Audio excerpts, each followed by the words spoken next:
twongeye turatomboye bana b'Imana kuba natwe nyagasani duhamagaga kuri buri munsi kugira ngo tugirire neza ku izina ry'Imana Data na Mwana na Roho Mutagatifu. Amen.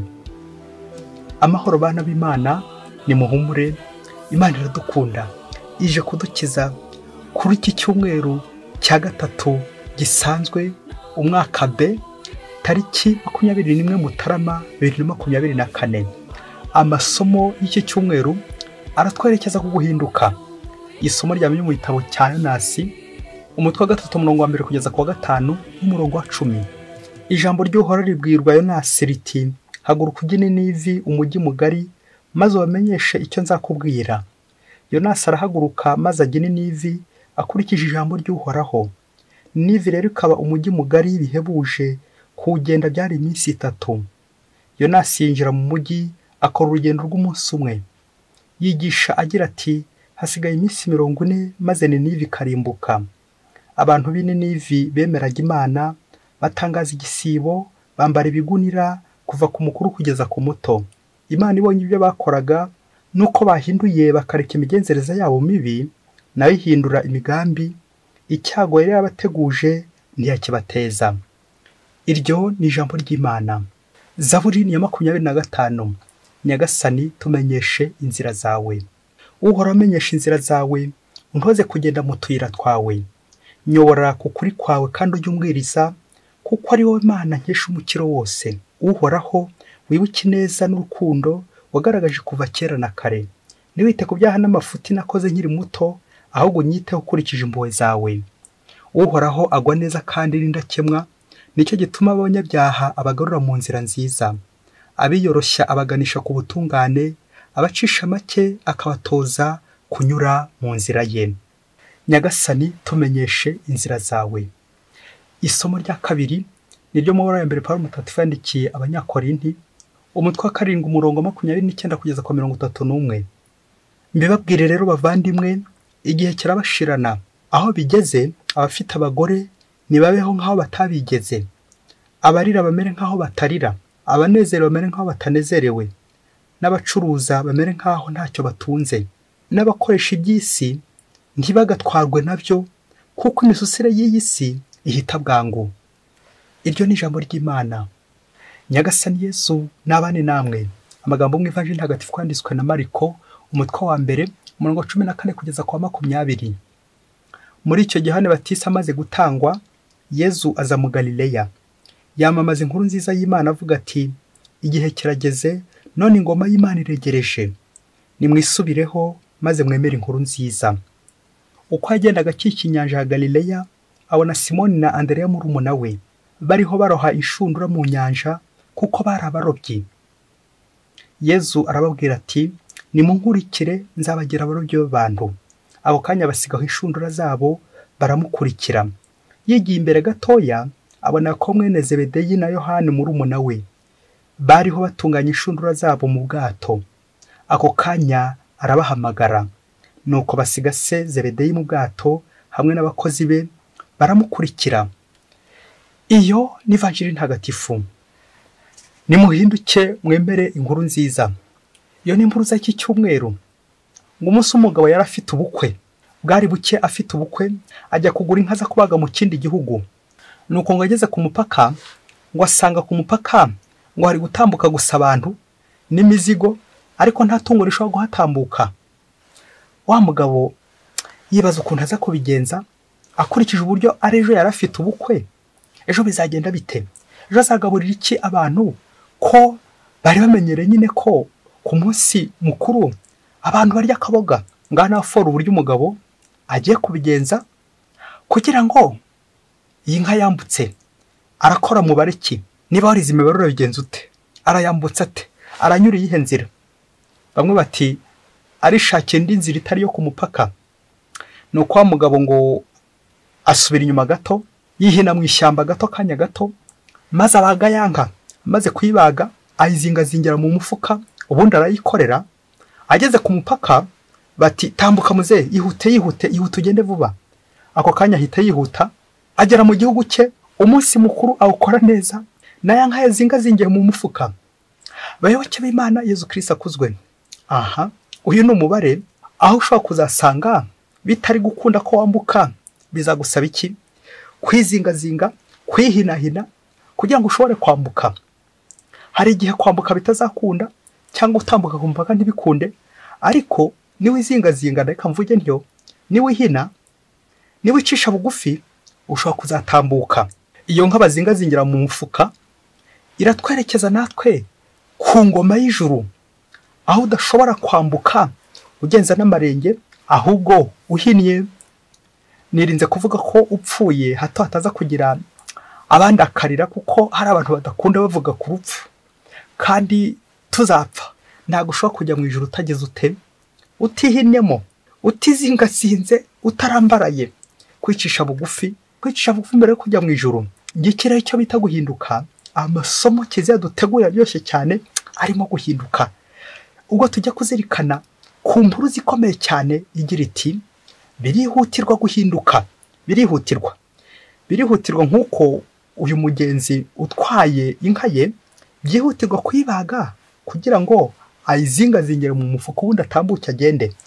Mukristo muvandimwe, nawe birihutirwa guhinduka kugira ngo ubashe gutambuka, utambutse n'ubuzima bwawe, ujye hakurya y'imva, ujye hakurya y'umupaka, urenge uwo mupaka ubundi ugende. Amasomo munsi ushaka wazingira mu ijambo rimwe cyangwa ukahinira mu ijambo rimwe, nanjye kuvuga mu gafuka kamwe, ariko ntuze gukomeza wiyumvira izo nyama ko kaboga. Agafuka kamwe bita la conversion, metanoia. Iri jambo bakoresheje conversion cyangwa guhinduka riva ku kigereki metanoia, bikavuga ngo changement radical. Nanone bikavuga ngo niba ruri kujya iburyo, umuntu yagukoraho ugahita ugana ibumoso. Wari ufite icyerekezo kigana imbere, ugahita uhindukira ukareba inyuma. Guhindura icyerekezo, guhindura ibitekerezo, guhindura ubuzima, guhindura umutima. Wari uri mubi none ugahinduka mwiza. Amasomo naza kugufasha kuva aha ngaha wahinduye ubuzima, wahindutse neza, kuko utatambuka mu gihe utarahinduka. Ntabwo watambuka utarizingazinga, utarihina. Kwihina bigusaba kwiyoroshya, bigusaba umugenzo wo kwicisha bugufi, ukemera ukikunja muri uriya mufuka kugira ngo ugende ugere ku mupaka, urenge umupaka, ugere mu gihugu cy'isezerano.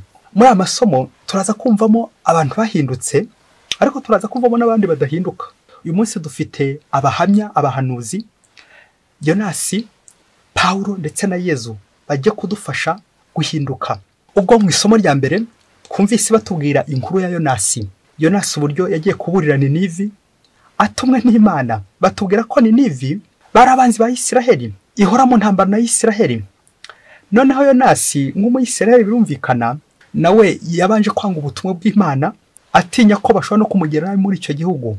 None uyu munsi turumva hawe ubutumwa, agiye kubukora, atumva kandi atabona, ariko mpaka bukore kuko ari ubw'Imana. Ariko igitangaje, Yonasi ngo yagiyeyo bimeze nko gufatwa ku ngufu, yumvaga badashobora no guhinduka. Nuko ngo agezeyo arababwira ngo hasigaye iminsi 40 Ninivi ikarimbuka. Uzi ko ngo byaje kurangira Ninivi abaturage bayo bahinduye imigenzereze yabo mibi, bagahinduka kuva ku nyamaswa kugera ku mwami, bose barahinduka, bemera Imana, bareka imigenzereze mibi. Nuko kuba bari bagiye kurimbuka ntibyaba bikibaye, kuko Imana yabonye umutima wabo. Naho rekundi batubwira ukuntu Yonasi we ngo atigeze ahinduka. Yarigishije arigisha, ariko ntiyahinduka. Akantu umubyeyi kaze kugufasha, nanjye kaze kumfasha, ndebe ukuntu ndi shefu ariko abo nyobora barahinduka, nge ngasigara ndibiti bibisi. Umuririmbyi wa Zaburi arikiriza Yonasi ati nyagasani tumenyesha inzira zawe. Amen. Kugendera mu nzira z'Imana nta kindi no guhinduka, ngahindura inzira z'abagome narindimo, inzira z'ababisha narindimo, inzira z'abanyabyaha narindimo. Isomo rya kabiri, Pawulo mutagatifu nawe aratugira inama yo gukomera kuri Kristo. Kristo wazutse, kuba nka Kristo dutagengwa n'irari ry'umubiri, tutagengwa n'irari ry'ibintu, ahubwo dufite amatwara ya Kristo watsinze urupfu, kugira ngo dukurikire Kristo we uhoraho, aho guhora dukurikiye ibi bihita bya hano ku isi, ahubwo twegukire ibizaramba, nta bindi n'ubugingo bw'iteka. Guhinduka, ariko ngahinduka ngana hehe? Ngana mu ijuru. Ni nacyo Evanjiri umunsi yaje tubwira. Yezu Kristo utangiye ubutumwa bwe akabutangira mu Galileya. Ubwo nanone iyi Evanjiri twagereranya na Ninivi aho Galileya yari isuzuguritse ati nta kiza cyava i Nazareti, nta kiza gishobora kuva mu Galileya. Ariko dutangazwa nuko Yezu bishoboke ko bari biteze ko agiye kuvuga umuvumo, agiye kuvuga amagambo y'umuvumo kuri aha mu Galileya, ariko Yezu avuga amagambo y'umugisha abasaba guhinduka. Nimuhinduke, mwemere inkuru nziza.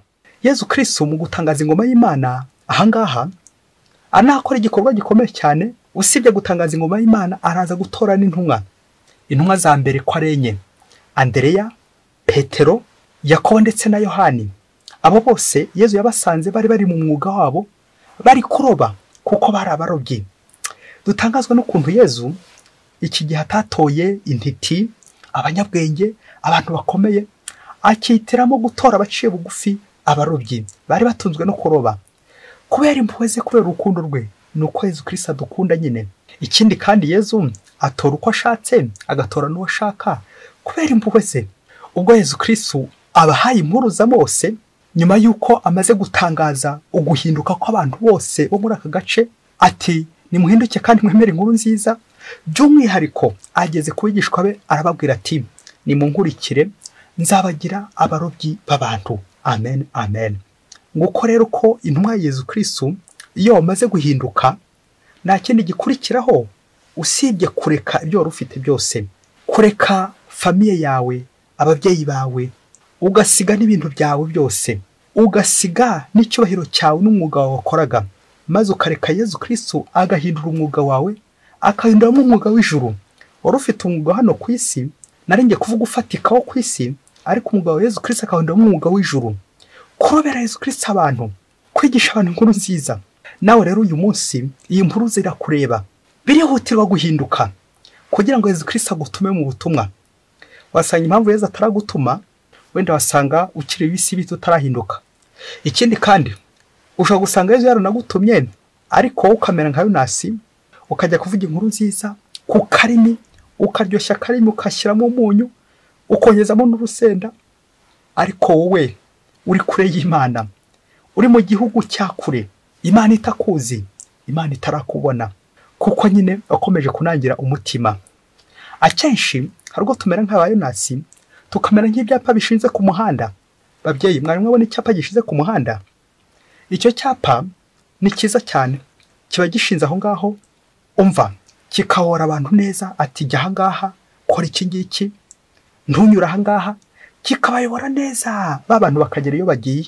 Ngaho kundi Yonasi yayoboye abanyaninivi bakagera ku Mana, ariko agasigara ashinze.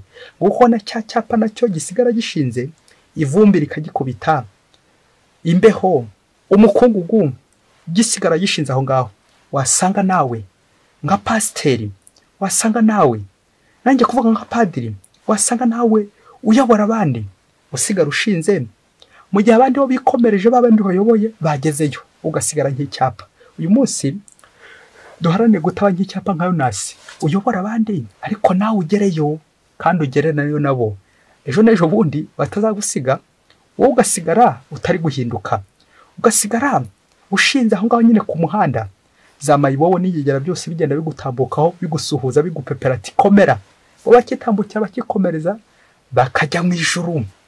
Ni kangahe nsigara ku isi, abo nigishije, abo nayoboye, abo nagiriye neza, abo narinze, bo barageze mu bwami bw'ijuru. Komeza nawe uze kubitekerezaho. Iki cyumweru nawe kirakureba, nanjye kirandeba, ngo duhinduke kandi twemere inkuru nziza. Umunsi umwe hirya kure cyane muri Afurika, terero, ngo mu rusengero rumwe, ngo hari harimo umupasiteri, umwuka w'Imana wamukoreragamo.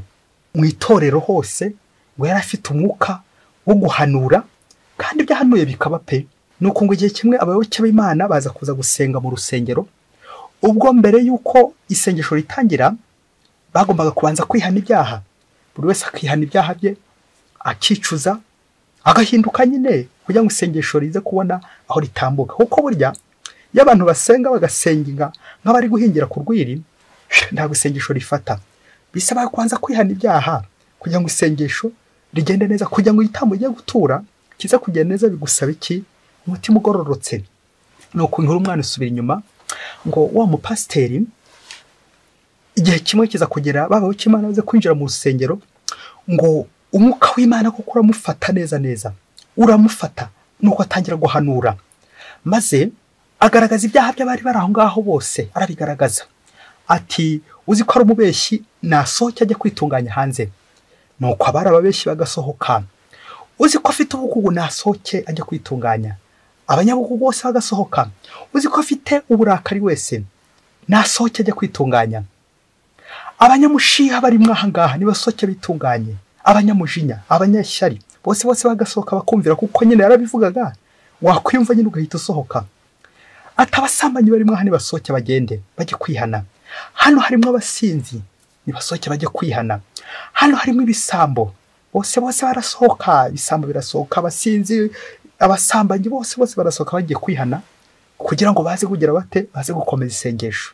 Nibihane, abasinzi barimo hano nibihane, abasambanyi barimo nibihane. Nuko babyumva bavuze mu izina, agahita hagarara akihana. Nuko ngo bwa nyuma umwuka w'Imana uramutwara wa pasiteri ntiyongeye kumenya n'ahari. Nuko rero ngo aza guhanura avuga ati hasigaye umuntu umwe uri gutuma tudatangira isengesho, hasigaye umuntu umwe utari gushaka ko dusenga vuba, hasigaye umuntu umwe watubuje gusenga. Uwo muntu ninde ngo kugira ngo haguruke ahangaha, umuntu ninde kugira ngo nawe yihane?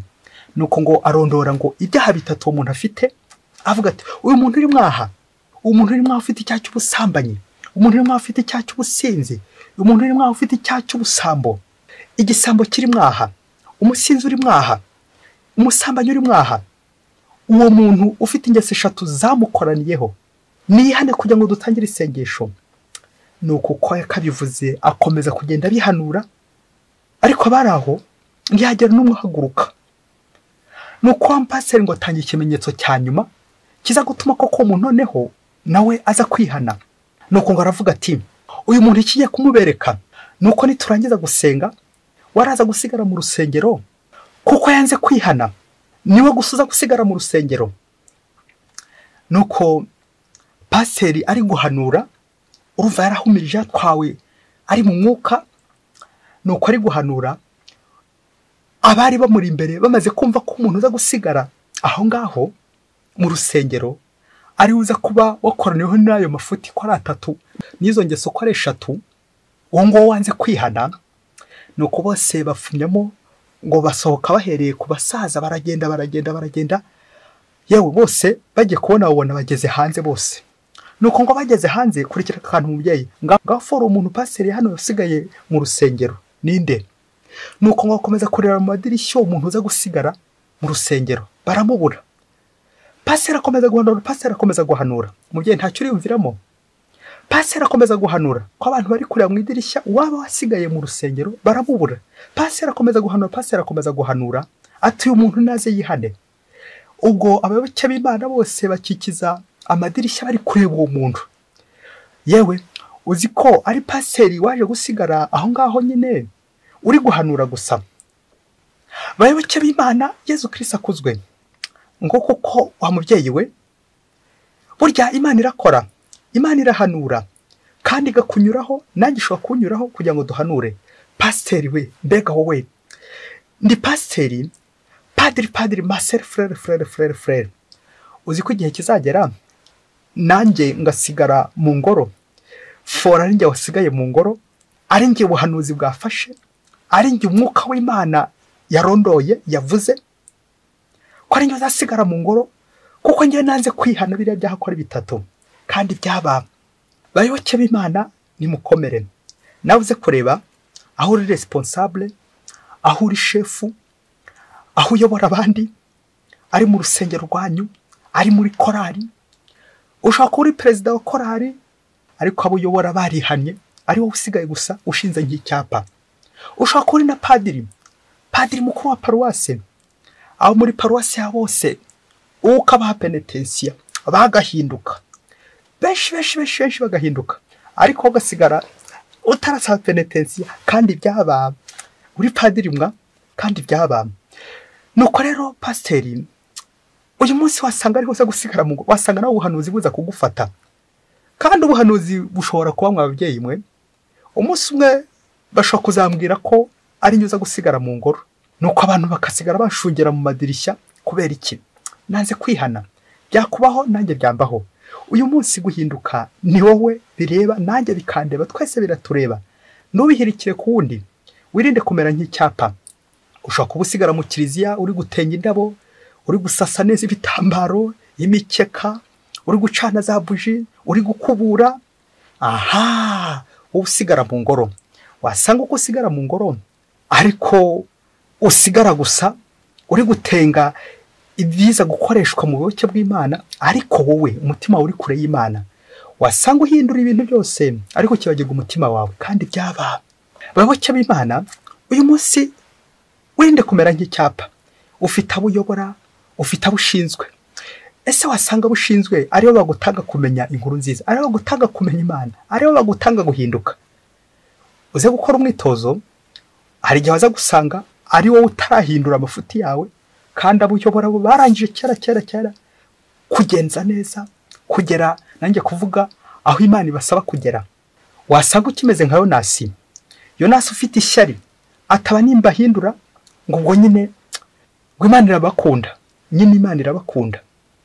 Aha, uyu munsi no kwirinda ishyari, kwirinda kwigirira ishyari. Tuze gutekereza ubu Yonasi bwese twese buturimo, aho tubwira abandi inkuru nziza, aho tuyobora abandi, ariko twebwe umutima wacu waratunaniye, umubiri wacu waratunaniye kuyobora. Umubiri wacu uhuka ku ngeso mbi, ubusinzi, ubusambo, ubusambanyi, n'izindi ngeso mbi zose zihindanya Kristo wacu. Nuko Yesu akabura aho atambuka iwacu, natwe ngo turi abashefu, turi abayobozi, turi abategetsi, ariko wasanga ari nge udahinduka. Pasiteri, umunsi umwe nawe ubuhanuzi bwawe buzakuzurizwaho. Umunsi umwe nawe uzajya guhanurira abandi, ariko nawe usigare Nyagasana guhanurire nyine, kuko wanze guhinduka. Nguko uko abayobozi, abapasiteri, abigisha, uyu munsi ni twebwe tubwirwa, kugira ngo turebere kuri Yonasi uburyo abwira abandi, ariko we nimurebe ibyo mbabwira, ariko ntimurebe ibyo nkora. Wasanga natwe abapasiteri arizo mvugo zacu. Ese ubuzima bwawe hari ubundi wabureberaho agahinduka, cyangwa usuhindura abantu ku magambo gusa, ariko umutima uri kure ya Nyagasani? Mwifurije kugarukira Imana mu murongo mwiza, kandi Nyagasani akomeze kukugira neza. Mwese Imana ibahe umugisha. Imana Data na Mwana na Roho Mutagatifu. Amen. Padiri Masumbuko Ladislas wa Diocese ya Cyangugu. Naje ngumbabarire